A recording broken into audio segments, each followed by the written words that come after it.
Gente, eu adoro um manhwa Chernobyl, mas esse daqui não é Chernobyl não, esse daqui é a radioatividade do mundo todo.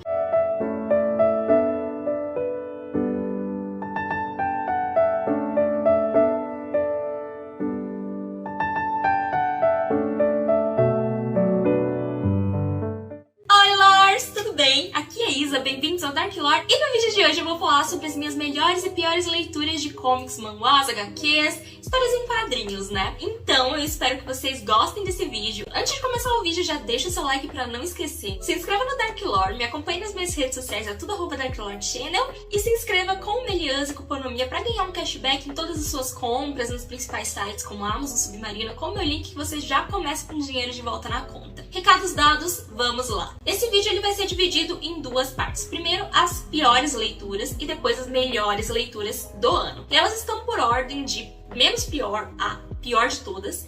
E que eu gostei a amei. Perfeito, maravilhoso. Então é isso. Bora lá então que o vídeo vai ficar longo.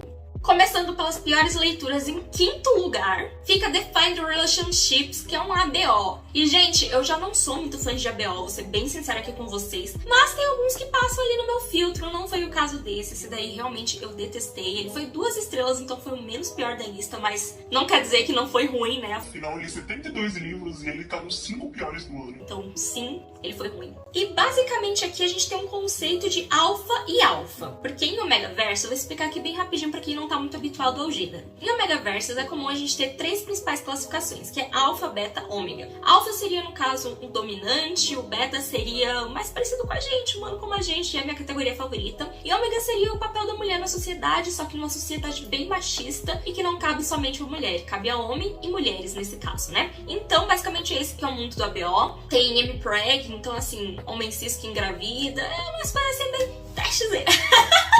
Mas tudo bem. Aí, em Define the Relationship, o conceito é ser alfa x alfa, só que parece um alfa x ômega, o que eu já não gosto muito da dinâmica, que é tipo um predominante ali, sabe? Eu gosto dos que fogem desse estereótipo, porque eu não vejo muita necessidade de você ler uma coisa tão estereotipada assim, sabe? Eu não gosto. Mas, no caso, esse aqui, ele é como se fosse um alfa x ômega, porque assim, tem o alfa dominante e o alfa. E aí, o alfa dominante é como se fosse o alfa de verdade, o outro faz o papel de ômega ali. Então, sei lá, não gostei muito não. Vou ser bem sincera aqui, achei bem estereotipado, como a maioria dos ABOs que eu li. Mas é isso, não gostei nem um pouco. Se você tá procurando um ABO alfa x alfa, você quer fugir ali dos estereótipos dos ABOs de um mais submisso, o outro dominante, blá blá blá. Não é aqui que você vai encontrar a solução, ele é só mais um nessa vibe. Então eu acabei, eu acho que dropando. Eu não fui até o final dessa leitura. Com certeza eu não fui até o final dessa leitura. Mas eu li, eu acho que a primeira temporada toda pra ter uma opinião concreta, pra ver se melhorava e não melhora. Então eu dei 2 estrelas e vida que segue, né? Em quarto lugar é o único dessa lista que não é um BL, que é no caso Hideout. Hideout é um mangá de terror. E eu esqueci de falar, mas Define the Relationship é um manhwa. Já Hideout é um mangá de terror que eu odiei. Simplesmente aqui a gente vai ter um conceito de que tem uma caverna onde existem coisas estranhas acontecendo. Meio que tem um outro mundo ali naquela caverna, né? Porque assim, tem uma outra hierarquia, tem uma outra fora das leis de fora daquela caverna. E basicamente a história começa quando chega um casal ali bem perturbado no carro e o cara resolve fazer uma viagem pra mudar a sua vida. E essa mudança de vida seria ele pretende matar a esposa dele. Mas ela acaba se escondendo nessa caverna. E chegando lá nessa caverna vai acontecer várias coisas ali. Enfim, eu detestei o final, achei nada a ver assim. E eu achei a história toda meio nada a ver, não vi um sentido de pra que tá lendo aquilo, sabe? Então acabou que eu achei tudo mais ou menos. Eu esperava grandes coisas, na verdade, dessa história, porque assim, a sinopse me chamou muita atenção. Mas o que eu recebi, assim, expectativa versus realidade, sabe? Então, é uma história que eu recomendo, sim. Qualquer um que eu falar nessa lista, eu recomendo desse recomendando, no caso. E eu não gostei, mas experiência de leitura é única pra cada leitor. Então, um livro que eu dei 0 estrelas e dropei, você pode ter dado 5 estrelas favoritadas, isso realmente acontece. Então, não existe livros descartáveis. Por isso, sinta-se à vontade pra ler qualquer um dessa lista. Comenta se sua opinião for super diferente da minha, tá tudo bem, gente. E vamos debater sobre isso. Minha opinião não é a verdade absoluta. Mas eu achei esse mangá realmente péssimo. E é um volume único, então acho que eles até correram muito na história. Ficou um negócio meio nada a ver, assim, jogado ao vento. Então, foi isso. E a nota que eu dei pra ele foi 1,5 estrelas porque eu tava solidária, gente. Era pra ser 1, foi 1,5. Nem eu sei o porquê. Agora vamos pra terceira pior leitura do ano. Lembrando que tá ficando acirrado ali nos piores, viu? Top 3, gente. Em terceiro lugar, infelizmente, ficou uma comic nacional, que é Pillow Talks. E, gente, é triste essa comic tá aqui, porque é uma comic super bem falada, é aquilo que eu falei, o que eu não gostei vocês podem amar. Mas basicamente a gente tem um conceito de que tem dois personagens que eles estão ficando, namorando, e eles começam a ter uma conversa de cama, só que os capítulos eles são super curtos. As conversas são meio nada a ver, os personagens são bem estereotipados, tipo, um ele é nervoso, então ele é muito nervoso, o outro ele não liga pra nada, então ele fica reforçando esse estereótipo de não ligo para nada e para ninguém. Então volta naquele assunto ali, achei os personagens meio estereotipados, eu não gosto muito disso. E as conversas, elas são extremamente assim, banais. Você vai conhecendo um pouco dos personagens, um pouco da história, mas realmente é como se fossem migalhas, assim, de história de personagens jogadas em cenários de cama, com personagens estereotipados. Eu li até o final, porque são muito curtinho que a gente tem a primeira temporada toda, mas eu senti que eu cheguei no final da primeira temporada e não tinha lido nada, porque parecia que eu tava só numa introdução ali da história, não começou a história de fato, então eu não entendi como que a primeira temporada foi só isso, sabe? Eu não tive muito sobre os personagens, não tive muito sobre o contexto em que eles estão inseridos, não foi pincelada de tudo e acabou a primeira temporada. Então eu achei muito esquisito. O traço de ilustrador e autor, eu acho que é Elo.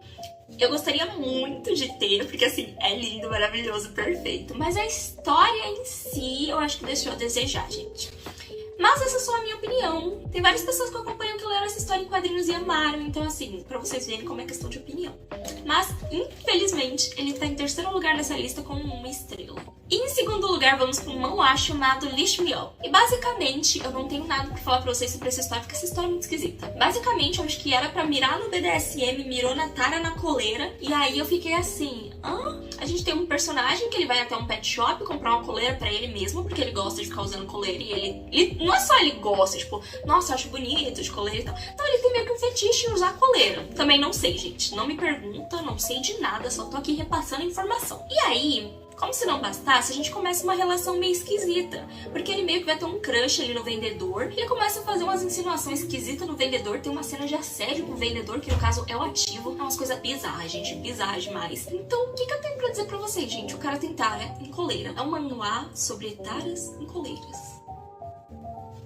Se você quiser ler algo diferente, assim, que mirou no BDSM, caiu na coleira, fica a dica. E esse daqui eu dei 1 estrela também, porque eu tava caridosa, porque deveria ser meia estrela, gente. E o primeiríssimo lugar como o pior do ano, um dos piores da minha vida, ficou Kiss Me Liar. Gente, eu adoro um manhwa Chernobyl, mas esse daqui não é Chernobyl não, esse daqui é a radioatividade do mundo todo. Basicamente é um ABO também, onde tem um alfa e um ômega, e basicamente eles têm uma relação super perturbadora, conturbada, e chega uma hora ali, eu vou dar alguns spoilers, viu? Então se você não quer spoiler, se você tá lendo, se você tá gostando, pula aí pros favoritos, porque vai ter alguns spoilers aqui. Mas basicamente eu vou explicar a minha opinião do porquê que eu não gostei, pra isso preciso desses spoilers. E o que acontece é que o nosso personagem, ele meio que tem uma relação super nada a ver com esse alfa, e ele acaba fugindo ali desse alfa e entra umas coisas estranhas, sabe? E ele meio que promete se vingar, daqui a pouco vai virar aquele comercial de margarina. Tipo, acontece várias coisas problemáticas, um nível que não tem volta, que tipo, não tem nem como você shippar esse casal, você simplesmente odeia os dois, e que você sabe que eles vão ficar juntos no final. Então quando você vê o negócio tomando um rumo diferente, você pensa, não,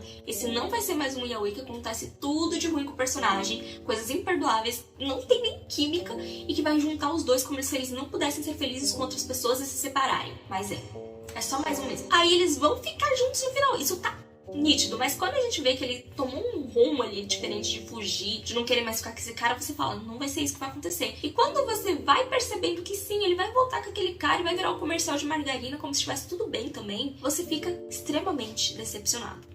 Porque você fala, gente, isso tá inviável. Não tem como. Então eu não tinha como ler tantos capítulos daquela bagaceira, porque eu já sabia que eles iam ficar juntos no final, eu já sabia que eu não shippava o casal, eu já sabia, pra que eu vou continuar ali? Então eu simplesmente dropei esse daí, esse não tem estrelas. Se fosse 10 estrelas, seria 0 estrelas, dropado, e não tem condições, esse daqui realmente eu não recomendo, mas se você quiser ler, fique à vontade, mas achei péssimo. Bom, agora que vocês já me cancelaram o suficiente, vamos para as melhores leituras do ano de 2022. Bora lá então!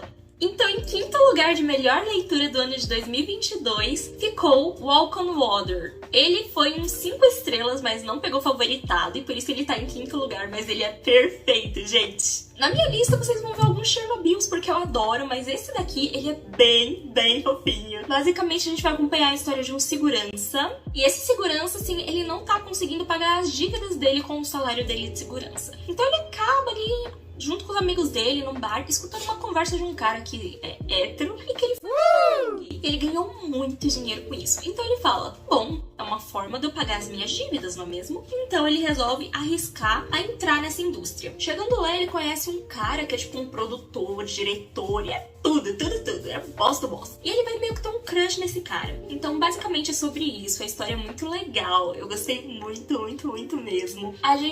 Vocês podem achar que vai ter muito hot, né, pela premissa, mas tem e não tem. Tem muitas pautas ali sobre história, o relacionamento deles é super slow burn, vai sendo construído aos pouquinhos, eu gostei bastante, viu? Então se você gosta ali de um negócio meio strangers to friends to lovers, você vai gostar bastante desse daqui. Ele é muito fofo, ele é muito fofo. E se você não gosta ali de radioatividades, esse daqui passa longe de ter radioatividade. Pelo menos na primeira temporada, que foi a que eu li no ano de 2022. Esperamos que continue assim. E em quarto lugar da minha lista de favoritos do ano de 2022 foi para Kiss Daigaku Itousei, que é um mangá perfeito, gente. Basicamente aqui a gente tem uma sinopse super diferente. Esse eu acho que ele não tem em português, eu acho que ele é em espanhol e em inglês completo. Mas basicamente é um mangá, então ele é bem curtinho. Se você tá procurando histórias curtas e muito legais, esse daqui ele tem, eu acho que 5 capítulos. E ele é muito bom. Basicamente a gente tem 2 estudantes de sala diferente. Um certo dia o estudante aqui tem uma sala na frente e uma sala atrás. O estudante da sala de trás, ele vai assim pra janela e acaba vendo o estudante da sala da frente apoiado também na janela. Então ele tenta começar a fazer algum contato com esse garoto, e ele passa os dias dele depois disso com muita vontade de conversar novamente com esse garoto. Então ele todo dia abre a janela pra tentar falar com esse menino, e chega um momento que ele não quer mais ficar falando por recadinhos na janela. Então ele vai procurar ir até a sala desse menino, que ele tem um outro amigo que era da mesma sala que ele anos atrás, que vai ali junto com ele pra mostrar quem é esse menino, um pouco sobre o passado desse menino. A gente sabe que ele repetiu um ano, e a gente vai ver os motivos pelos quais ele repetiu um ano. Tem assuntos pesados, mas a forma como ele é abordado é muito sensível, é muito incrível. É um mangá politicamente correto, se você tá cansado também de mangás eticamente incorretos. Ou algo assim. Esse daqui é muito fofo mesmo. E a gente vai vendo também esse relacionamento se construindo aos pouquinhos. O nosso protagonista ali, que repetiu um ano, ganhando confiança nessa outra pessoa, eles virando amigos, depois eles se envolvendo. Então é muito fofo, eu recomendo demais, gente. Ele é maravilhoso e eu quero reler ele agora em 2023, porque eu realmente gostei muito dessa história. É uma história que eu vou levar pra vida e eu vou querer reler várias e várias vezes. Então é isso, leiam esse mangá. E de Kiss Daigaku Itousei pra cima, são todos 5 estrelas e favoritados. Então vamos lá. Meu terceiro lugar foi pra Friendship Lover. Gente, esse mangá, ele tem aqui no Brasil, ele foi trazido pela editora New Pop, e o valor dele é super acessível, tem várias promoções, então comprem com os meus links se for comprar e adicionem na sua wishlist, porque ele tá sempre com um valor muito bom. Então, vamos lá pra história desse mangá. Os dois, eles são 2 assalariados e um vai ter um crush no outro, então ele meio que vai se declarar, e esse outro, ele é muito retraído, então ele fica meio inseguro ali, tipo, tá, mas eu acho que eu não gosto dele assim, mas ao mesmo tempo eu não quero perder ele, então eu vou aceitar e vou ver se eu consigo gostar dele. Então eles vão começando a fazer mais atividades juntos, interagindo mais, e o outro vai começando lentamente a se apaixonar por eles, então também é um slow burn. Eu gosto muito de slow burn, porque você vai vendo a relação ser construída ali na sua frente, sabe? Nos seus olhos. Você vai acompanhando ali o progresso, você não chega do nada, nossa, olhei pra pessoa, ela é bonita, gostei dela, tô apaixonada. Você vai vendo ali os motivos e esse relacionamento se desenvolveu. Eu gosto muito do slow burn por isso. Então é mais uma história slow burn pros meus favoritos. E também foi 5 de 5 favoritado. Agora em segundo lugar ficou The Paul's Revenge. Gente, esse daqui é perfeito. Todos esses 5 são, mas esse daqui, gente... The Paul's Revenge é um manhwa 5 de 5 favoritado. E quem leu Killing Stalking odiou o final e odiou muitas coisas e teve raiva do Sangu, vai ter meio que um reconto ali de Killing Stalking, só que menos tóxico. Brincadeiras à parte, mas os personagens realmente se parecem muito, tipo, The Paul's Revenge, Killing Stalking. Tire suas próprias conclusões. Mas a história, ela segue por rumos parecidos e diferentes ao mesmo tempo. O que tem de semelhante entre essas duas obras? Basicamente, a gente tem um assassino, e no caso do Stalker, seria um prostituto. E a gente tem várias tramas ali de máfia por trás, a gente tem um policial investigando o caso também. Então, tem algumas semelhanças. Mas tem muito mais diferenças do que semelhanças, principalmente na relação desses dois, principalmente em como, dentro desse contexto, a gente consegue ter uma relação tão bonita, tão saudável e tão incrível. O Uki dessa história, que é esse maravilhoso aqui, ele é um dos Ukis mais incríveis que eu já li na minha vida. Então, assim, ele tem muita personalidade, ele é muito B10, gente. Gente, ele batendo o carro pra salvar o outro, só que ele não sabe. Então, assim, ele é muito, muito incrível. Essa é uma história muito boa. Eu recomendo muito que vocês leiam essa comic, porque, assim, ela é incrível, maravilhosa, perfeita. Eu tô muito, muito ansiosa pra ler os próximos capítulos, mas ainda não foram lançados. Lança logo, por favor. E é isso, gente. Esse foi meu segundo lugar, que poderia facilmente ter sido o primeiro. Ficou meio que empatado ali com o primeiro lugar. Foram as duas melhores leituras de manhwas do ano, com certeza.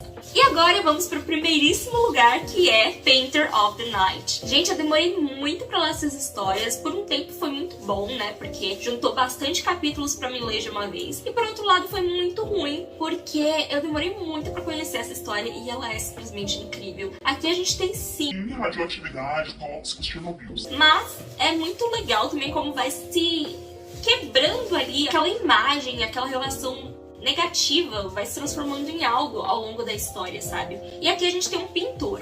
Esse pintor, ele faz pinturas eróticas de sodomia, como é o termo da época. Esse daqui é um manhwa histórico. Por conta dele, eu comecei a ler muitos manhwas históricos, porque eu realmente gostei muito, muito, muito. E todos que eu leio tem alguma semelhança com Painter of the Night, sabe? De que tem aquele senhor ali de terras que é todo nervosinho, estressadinho, temido, e tem...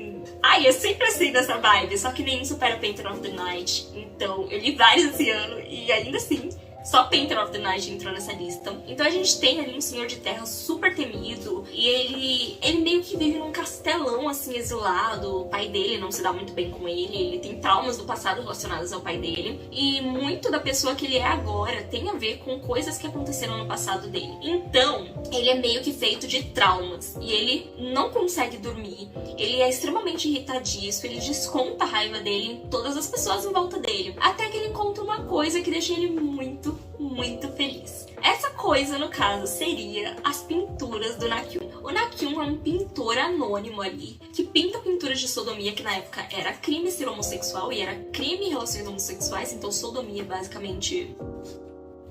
só que era crime. De repente, o Nakyun ele para de pintar, também por um motivo que a gente vai descobrir lendo. E o Senhor da Terra ele fica extremamente frustrado, porque agora ele só consegue... Tá me entendendo, não tá? Se ele vê essas pinturas do Nakyun, então ele vai atrás de quem é o pintor. E acaba chegando no Nakyun. Então ele leva o Nakyun até o seu castelo e fala que ele vai ter que fazer pinturas exclusivas pra ele vai ser alimentado, vai ser bem tratado, contanto que ele continue fazendo as pinturas. Então, não chega a acontecer... Assim, sobre os gatilhos ali de abuso emocional, abuso físico, chega muito mais na parte do abuso emocional do que do físico. Porque ele não chega, de fato, cometer muitos crimes contra o Nakyun, além de...